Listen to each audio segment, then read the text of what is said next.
మనల్ని ఎప్పుడూ డిస్టర్బ్ చేసేటటువంటి కంట్రీస్ చైనా, పాకిస్తాన్ తాజాగా ఒక సంయుక్త ప్రకటనను విడుదల చేశాయి. అందులో కాస్త యాజ్ యూజువల్గా ఓవర్ యాక్షన్ చేశాయి.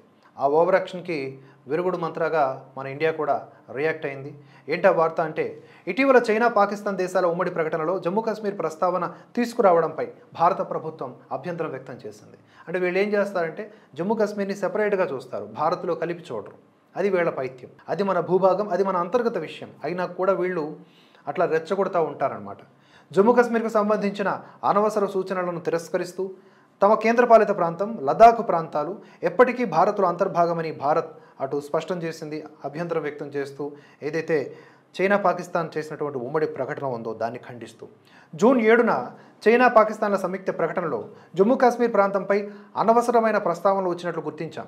ఆయా దేశాల సూచనల్ని నిర్ద్వంద్వంగా తిరస్కరిస్తూ ఉన్నామని చెప్పి విదేశాంగ మంత్రిత్వ శాఖ ప్రతినిధి రణధీర్ జైస్వాల్ తెలిపారు.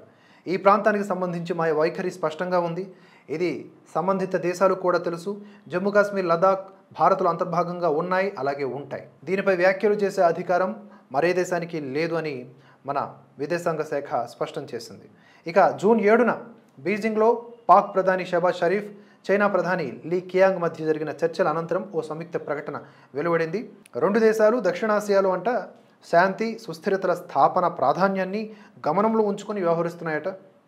ఈ ప్రాంతంలోని కశ్మీర్ సహా, ఇక్కడే పాయింట్, ఈ ప్రాంతంలోని కశ్మీర్ సహా అన్ని వివాదాస్పద అంశాల పరిష్కారానికి కట్టుబడి ఉన్నాయంట. అయితే ఈ విషయంలో ఏకపక్ష చర్యలను అంగీకరించేది లేదు అని ఆ ప్రకటనలో తెలిపాయి. ఎంత కండకావరం కాకపోతే, ఎంత బలుపు కాకపోతే ఈ విధంగా మాట్లాడతాయి ఈ దేశాలంటే శాంతి, సుస్థిరతలు నెలకొల్పబడాలని ట్రై చేస్తాయంట. అరే, ఉగ్రవాదుల్ని మొన్న రియాజ్ అనే ప్రాంతంలోకి ఉగ్రవాదులను జొప్పించి చిన్నపిల్లల్ని కూడా కబలించి వేసేటటువంటి పరిస్థితి నెలకొన్న ఈ దరిమిల వీటి నడుమ వీళ్ళు చేస్తున్న ఇలాంటి కామెంట్స్ని చూస్తూ ఉంటే అసలు ప్రపంచ దేశాలు వీటన్నిటిని తెలిసినా కూడా పట్టించుకొని పరిస్థితి. ఇంత దుర్మార్గమైన దేశాలు ఇవి మళ్ళీ మనకి కౌంటర్స్ ఇస్తూ ఉంటాయి.